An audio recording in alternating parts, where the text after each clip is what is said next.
नमस्कार बच्चों, आशा करता हूँ आप सभी अच्छे होंगे। अब हम करेंगे सोशल साइंस का चैप्टर नंबर फर्स्ट सिविक्स का, जो कि है ऑन इक्वालिटी। क्लास सेवन्थ का ये चैप्टर है। क्लास सेवन्थ का ये चैप्टर है। तो अब हम शुरू करते हैं इनसे। हाँ, देखिए मैंने यहाँ पे मेन पॉइंट लिख रखे हैं। मैं आपके बारे में एक पॉइंट पर पढ़ूंगा और उसके बाद अच्छे से बता दूंगा इसके बारे में कि क्या है। उसके बाद हम आगे पढ़ेंगे। ये नोट्स नहीं है, तो मैं पहले ही बता दूं, और वीडियो में जो होता है वो नोट्स होते हैं। नोट्स नहीं है, मेन पॉइंट है। मैं एक एक पॉइंट पढ़ूंगा और बताऊंगा। सबसे पहले है यूनिवर्सल अडल्ट फ्रेंचाइज। क्या है universal adult franchise? Universal adult franchise क्या होता है, यह अभी हम नीचे पढ़ेंगे। अब है India is a democratic country. India जो है एक डेमोक्रेटिक कंट्री है।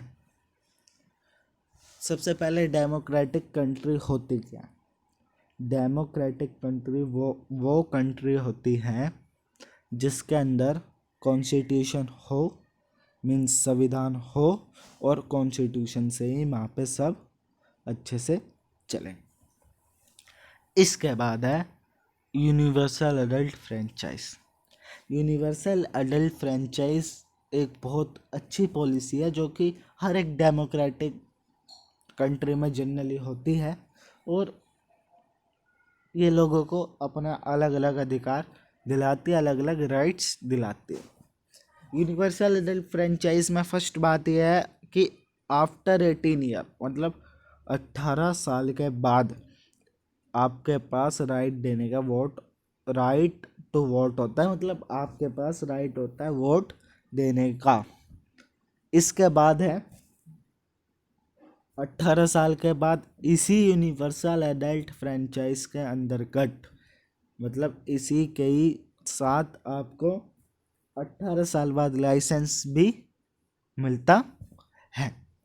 यह हमारा यूनिवर्सल एडल्ट फ्रेंचाइज। इसके बाद है it is essential for all democracy. मतलब जो यूनिवर्सल एडल्ट फ्रेंचाइज है वो सारी की सारी डेमोक्रेसी जितने भी हैं उन सभी के लिए क्या है, इम्पोर्टेंट है। इसके बाद है right to equality. Right to equality के बारे में हमें पढ़ना है। आप फंडामेंटल राइट्स पढ़ के आए हैं? जो नहीं पढ़े उनके लिए मैं बता दूं फंडामेंटल राइट्स होता क्या है। फंडामेंटल राइट्स वो राइट्स होते हैं जो हमें कॉन्स्टिट्यूशन में मिले होते हैं, हर एक व्यक्ति को मिले होते हैं। हमारे पास 6 फंडामेंटल राइट्स अभी हैं। पहले 7 थे, राइट टू प्रॉपर्टी अभी हटा दिया गया है। उनमें से एक फंडामेंटल राइट्स जो है वो है राइट टू इक्वालिटी। क्या है? Right to equality. Right to equality क्या होता है? सबसे पहले आपको कांता की स्टोरी इसमें दी हुई है, परंतु उससे ना क्वेश्चन आते पेपर में, आपसे सिंपल और सीधे क्वेश्चन आते हैं। तो हम वो स्टोरी नहीं पढ़ रहे हैं। अगर आपको पढ़नी है तो आप अपने एनसीईआरटी को प्रेफर करें। तब ये right to equality. Right to equality को हम हिंदी में कहते हैं समानता का अधिकार। मतलब सारे लोग इक्वल है। जब से हमारा कॉन्स्टिट्यूशन है, जब से सारे लोग इक्वल हैं। ना कोई हिंदू, ना मुस्लिम, ना मुसलमान, ना हिंदू, ना मुस्लिम, ना ईसाई, ना पंजाबी, ना सिख, है ना। और सारे लोग इक्वल हैं। ना कोई एससी, ना एसटी, ना ओबीसी, कोई कुछ नहीं। सब इस देश के नागरिक हैं और सब इक्वल हैं। यह है राइट टू इक्वालिटी। और कोई भी उसे डिस्क्रिमिनेट मतलब होता है उसे के साथ भेदभाव करना। जैसे कुछ लोग होते हैं, बिहार के लोगों को कहता है भाई जा तो बिहारी है ना। तो ऐसे नहीं कहना, ये कॉन्स्टिट्यूशन में है लिखा हुआ।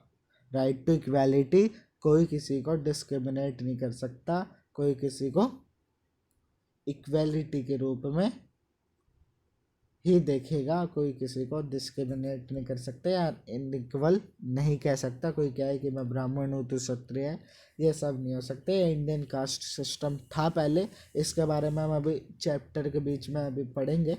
अभी राइट टू इक्वालिटी ये है कि सबको इक्वालिटी का अधिकार है। इसका मतलब है कि सबको इक्वल है, सब इक्वल है बिफोर लॉ, मतलब लॉ के आने के बाद सब इक्वल है। कोई किसी को डिस्क्रिमिनेट भी नहीं कर सकता और वो जहाँ चाहे वहाँ जा भी सकता है इक्वल तरीके से। इसके बाद है other kind of equality. Equality एक ही काइंड की नहीं होती, अलग अलग काइंड की होती है। वो कैसे होते हैं वो मैं बताता हूँ आपको।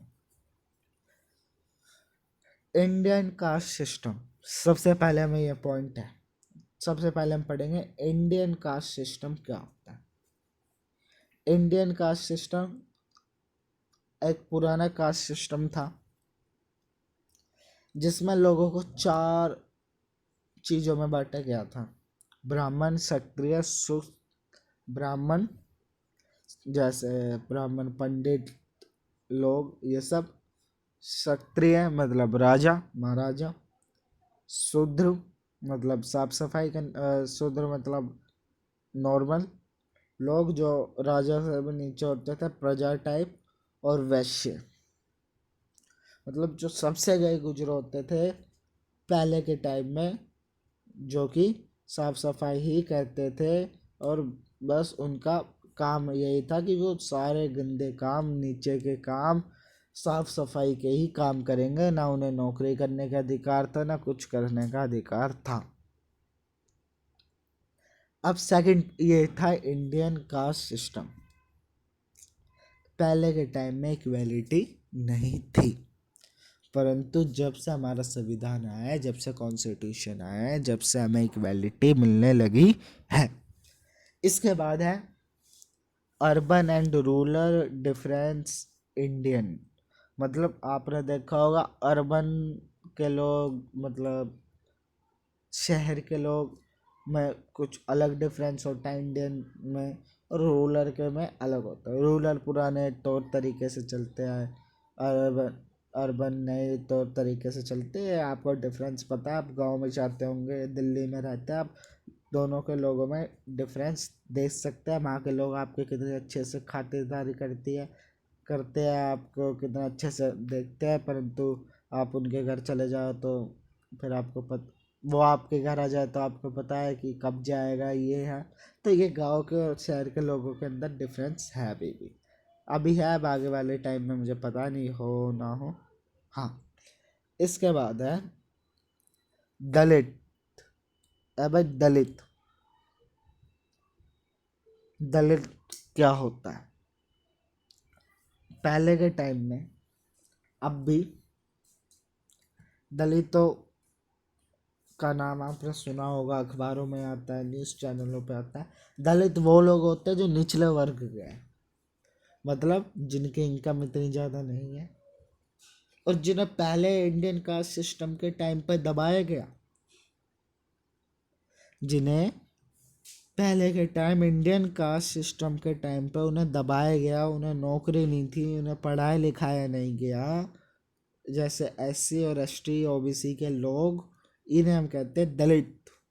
क्या है ये? दलित्स, जो कि लोअर कास्ट से बिलोंग करता है, मतलब इनकी कास्ट निचली कास्ट होती है इंडियन कास्ट सिस्टम के अनुसार, जो कि लोअर कास्ट से होते हैं। और दलित का मतलब होता है ब्रोकन। दलित एक शब्द है जिसका मतलब होता है ब्रोकन। इसके बाद हमें पढ़ना है जूठन। जूठन एक किताब है जो कि ओम प्रकाश वाल्मीकि जी लिखी थी। जूठन एक किताब है जो कि ओम प्रकाश वाल्मीकि ने लिखी थी। बहुत बड़े दलित राइटर थे, ये दलित थे। ओम प्रकाश वाल्मीकि दलित राइटर थे जिन्होंने जूठन किताब लिखी। अब अबाउट ओम प्रकाश वाल्मीकि तो मैंने बता दिया, दलित राइटर थे, बड़े द लेट राइटर थे, और इन्होंने एक किताब लिखी जूटन, जो कि बहुत ज़्यादा फेमस हुई। इस किताब में है क्या, मैं थोड़ा सा आपको बता देता हूँ, वैसे आपकी किताब में भी ये दे रखा है। इस किताब में है कि उन्होंने बताया कि हमें कैसे ट्रीट किया जाता था पहले के टाइम में, कि हमें क्लास में भी नहीं घुसने दिया जाता था, हमें बाहर क्लास के बाहर गेट पे बैठ के पढ़ना होता था, हम ब्राह्मण क्षत्रिय इन सब लोगों को छू नहीं सकते थे, नहीं तो वो गंदे हो जाते, है ना। और अगर इन्हें गिलास में पानी पीने का अधिकार नहीं था, इन्हें काम करना है तो सिर्फ साफ सफाई का ही करना है। ये सब काम के बारे में इन्होंने बताया है ओम प्रकाश वाल्मीकि ने अपनी किताब जूठन में।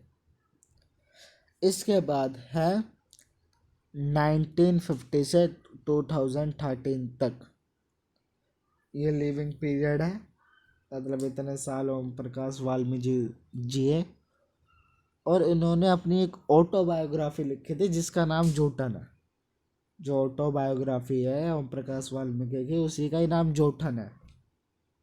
और इसमें उन्होंने इस सिचुएशन, मतलब अपनी परिस्थितियों के बारे में बताया है कि उनके साथ क्या क्या भेदभाव किए जाते थे, क्या क्या हुआ। अब है रिकॉग्नाइजिंग डिग्निटी, मतलब अब लोगों में एकता आने लगी, डिग्निटी आने लगी, है ना। तो अब भी दो समुदाय के लोग या दो अलग अलग ग्रुप के लोग आपको मिल जाएंगे जिनके अंदर अभी डिग्निटी नहीं है, और उनके अंदर जो डिग्निटी बनानी है, इसे ही हम क्या कहते हैं, रिकॉग्नाइजिंग डिग्निटी, मतलब लोगों को एकता में लाना। इतना आप सभी को समझ में आ गया। ज़्यादा कुछ है नहीं इस चैप्टर में, इक्वालिटी के बारे में हमें पढ़ना है। मैं आपको कुछ एक्स्ट्रा इसलिए बता रहा हूँ क्योंकि आपको नॉलेज होनी बहुत ज़्यादा ज़रूरी है। बिना नॉलेज से कुछ नहीं है। आप चाहे 7th में अपने 90 ले आए, 10th में 90 ले आए, इससे कुछ नहीं है।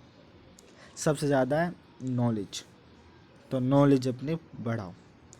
इसके बाद है equality in Indian constitution. Indian constitution में इक्वालिटी है। इक्वालिटी जो है, मैंने अभी आपको बताया, हमारा फंडामेंटल राइट है, हर एक व्यक्ति को ये मिलता है। इंडियन कॉन्स्टिट्यूशन में इसका जो है जिक्र है। इंडियन कॉन्स्टिट्यूशन में जो है इसका जिक्र है। देखिए कितना अच्छा लग रहा है। हाँ, इंडियन कॉन्स्टिट्यूशन में इसका जिक्र है ना। इसके बाद है ये राइट है। सबसे पहली बात ये राइट है, जो राइट टू इक्वालिटी है, क्या है ये, राइट है। उसके बाद अंबेडकर जी की बात, अंबेडकर जी को कौन नहीं जानता, सब जानते हैं, आप भी जानते होंगे, मैं आशा करता हूँ नहीं जानते होंगे तो अब अगले 5 मिनट में आप अंबेडकर जी को जान जाओगे। अंबेडकर जी, जिनका पूरा नाम था डॉक्टर भीमराव अंबेडकर, ये हमारे कॉन्स्टिट्यूशन असेंबली के चेयरमैन थे। देखिए 1 नंबर का क्वेश्चन आता है पेपर में कि who is the chairman of Indian constitution assembly. Chairman का नाम था डॉक्टर भीमराव अंबेडकर। और अगर कोई पूछता है प्रेसिडेंट कौन था, अध्यक्ष कौन था, तो प्रेसिडेंट था राजेंद्र प्रसाद। हमारे first president of India doctor Rajendra Prasad हमारे कौन थे, फर्स्ट प्रेसिडेंट थे। और chairman of Indian constitution is Dada Saheb Bhimrao Ambedkar. Ambedkar ji दलित समाज के थे, उनके साथ भेदभाव किया जाता था, उन्हें क्लास में अच्छे से पढ़ाया नहीं जाता था, उन्हें पानी नहीं पिलाया जाता था, उन्हें क्लासों से निकाल दिया जाता था। बच्चे डेस्क पे बैठे थे, इन्हें नीचे बिठाया जाता था, अगर क्लास में घुसा भी लेते थे टीचर इनसे अच्छा बर्ताव नहीं करते थे, इन्हें ज़्यादा पनिशमेंट देते थे, कभी कभार इन्हें स्कूल से भगा दिया जाता था। घर वालों को अच्छे से पैसा नहीं मिल पाता था, तो इन्होंने इंडियन कास्ट सिस्टम के खिलाफ लड़ाई करनी शुरू की और इस लड़ाई में मैं सफल भी हूँ और इन्होंने लिखा है कि उन्होंने क्या क्या प्रयास किए हैं और इस देश को क्या ज़रूरत है अभी आगे करने की और इस देश में क्या क्या अभी कमियां हैं वो सब उन्होंने लिखा अपनी किताबों में। अगर आप पढ़ोगे तो आप बहुत ज़्यादा आपको इंस्पिरेशन मिलेगी। मैंने पढ़ी है परंतु मैं अभी उसका जिक्र यहाँ पे नहीं करना चाहता।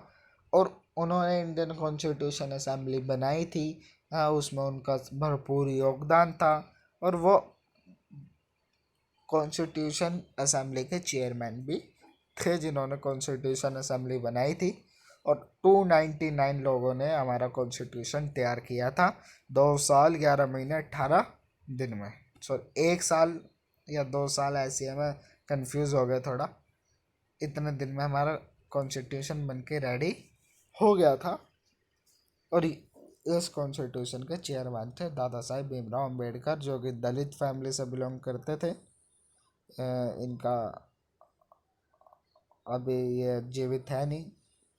ये थे दादा साहेब भीमराव अम्बेडकर के जीवन कथा। और आपको और ज़्यादा इंस्पायर हो रहे हैं तो आप इनकी ऑटोबायोग्राफी पढ़ सकते हैं और बहुत चीज़ इनके बारे में अभी है आज जो आप पढ़ सकते हैं। इसके बाद है सिविल राइट मूवमेंट। आपके किताब में भी दादा साहेब भीमराव अम्बेडकर के बारे में दे रखा है। इसके बाद हम पढ़ेंगे civil right movement in Africa and America. ये क्या था? सिविल राइट मूवमेंट अफ्रीका में और अमेरिका में क्या था? सबसे पहले हम ये पढ़ेंगे। ये था कि सभी को इक्वल राइट मिलने चाहिए। वहाँ पे भी राइट टू वुमेन नहीं था, वुमेन को वोट देने का अधिकार नहीं था, परंतु हमारे देश में शुरू से ही राइट टू वुमेन है। Right to vote for women मतलब सबको वोट देने का अधिकार है। ये था सिविल राइट मूवमेंट तो 1950s में अफ्रीका और अमेरिका में चलाया गया था राइट को हासिल करने के लिए, राइट को पाने के लिए। इसके बाद रोज़ा पार्क एक अमेरिकन लेडी थी जिनके बारे में आपको पढ़ाया गया है, जो कि 1915 से 2005 तक जीवित रही। उनके बारे में आपको पढ़ाया गया है। रोज़ा पार्क के बारे में जब वो बस में जा रही थी तो उन्हें कैसे डिस्क्रिमिनेट किया गया, ये आपका ये है। ज़्यादा क्वेश्चन इसमें से आते नहीं है रोज़ा पार्क वाले भाग में से। इसका बाद हम पढ़ते हैं। इसमें क्या है? इसमें आर्टिकल 15 हमारे इंडियन कॉन्स्टिट्यूशन का दिया गया है। अब इसे पढ़ते हैं अच्छे से। Prohibition of discrimination on the ground of religion, race, sex और प्लेस ऑफ बर्थ। मतलब किसी भी